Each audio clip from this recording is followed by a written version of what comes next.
Lecture 34। Page 1। मस्तिष्क की संरचना और उसके प्रकार। डायग्राम का विवरण। यह मानव मस्तिष्क का एक पार्श्व दृश्य साइड व्यू रेखाचित्र है जिसमें विभिन्न भागों को लेबल किया गया है। अग्र मस्तिष्क फोर ब्रेन, इसमें सेरेब्रम प्रमस्तिष्क सबसे बड़ा हिस्सा है। पालियां लोब्स, सेरेब्रम को फ्रंटल पाली फ्रंटल लोब, पैरिएटल पाली पैराइटल लोब, टेम्पोरल पाली टेम्पोरल लोब और ऑक्सिपिटल पाली ऑक्सिपिटल लोब में विभाजित दिखाया गया है।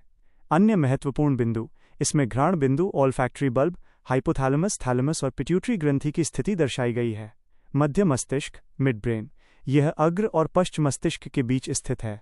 पश्च मस्तिष्क हिंड ब्रेन, इसमें सेरेबेलम और मेडुला ओब्लोंगाटा को नीचे की ओर मेरुरज्जु स्पाइनल कॉर्ड से जुड़ते हुए दिखाया गया है। पेज 2। मस्तिष्क का वर्गीकरण। मस्तिष्क।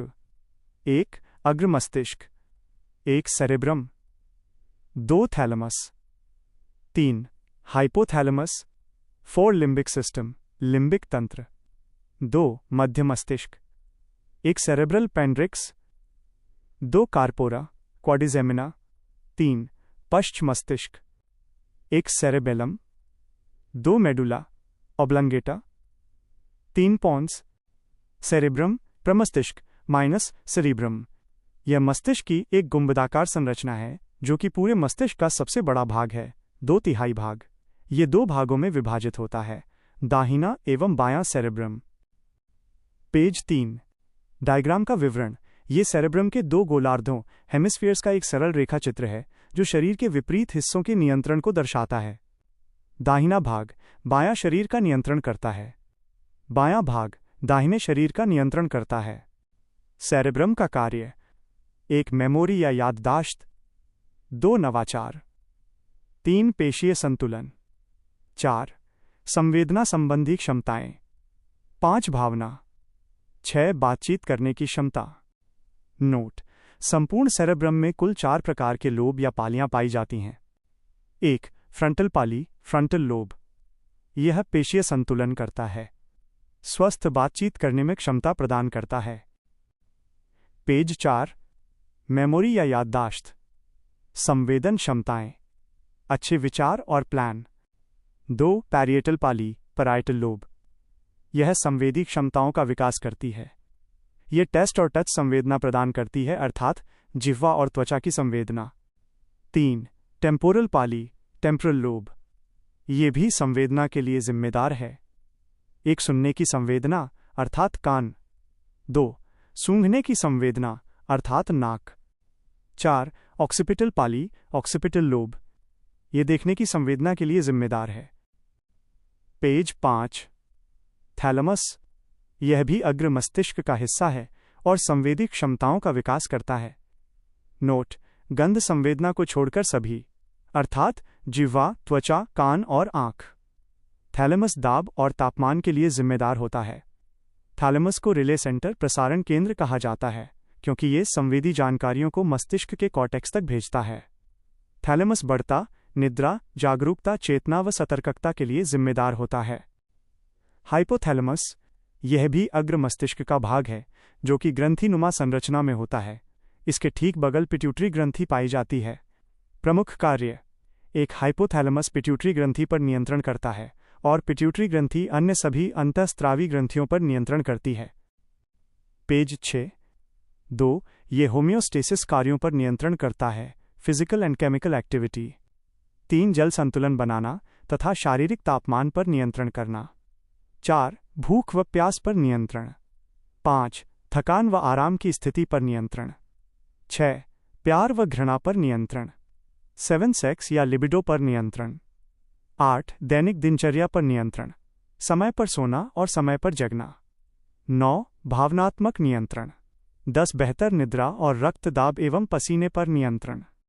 नोट: अग्र मस्तिष्क में ही घ्राण बिंदु पाया जाता है जो विशेष गंध संवेदना प्रदान करता है। जानवरों में ये ज्यादा सक्रिय होता है, कुत्ता, सार्क और डंगफिश। पेज 7। नोट: लिम्बिक सिस्टम अग्र मस्तिष्क का ही एक भाग है जिसे भावना का केंद्र कहा जाता है। इसमें 2 मुख्य भाग पाए जाते हैं। 1 हिप्पोकैम्पस हिप्पो की तरह दिखता है, इसे जीपीएस ऑफ ब्रेन कहा जाता है, अर्थात यही हमें रास्ते का ज्ञान बताता है। यह शॉर्ट टर्म मेमोरी को लॉन्ग टर्म में बदल देता है। नोट: अल्जाइमर की अवस्था में हिप्पोकैम्पस प्रभावित होता है। 2. एमाइगडाला। इसे ही भावना का केंद्र कहा जाता है और यहीं से डर, गुस्सा, चिड़चिड़ापन उत्पन्न होता है। यही भाग स्वप्न निर्माण में मदद करता है। इसी के आधार पर हम निर्णय क्षमता का विकास कर पाते हैं। पेज 8। मध्य मस्तिष्क। ये मुख्य तौर पर देखने और सुनने में मदद करता है। ये सामान्य मेमोरी या याददाश्त के लिए भी जिम्मेदार होता है। ये मस्तिष्क के विभिन्न हिस्सों को आपस में जोड़ता है, अर्थात अग्र मस्तिष्क और पश्च मस्तिष्क को। ये आंखों की पुतलियों को गति प्रदान करता है। नोट: मध्य मस्तिष्क थैलेमस और पॉन्स के बीच उपस्थित होता है। पश्च मस्तिष्क, सेरेबेलम, अनुमस्तिष्क। सेरेब्रम के बाद ये मस्तिष्क का दूसरा बड़ा भाग है और इसे ही छोटा मस्तिष्क भी कहा जाता है। सेरेबेलम की संरचना एक वृक्ष, बरगद अथवा तितली की तरह होती है, जिसे आर्बोर विटाई कहा जाता है। पेज 9। संपूर्ण मस्तिष्क का लगभग 50% न्यूरॉन इसी के पास पाया जाता है।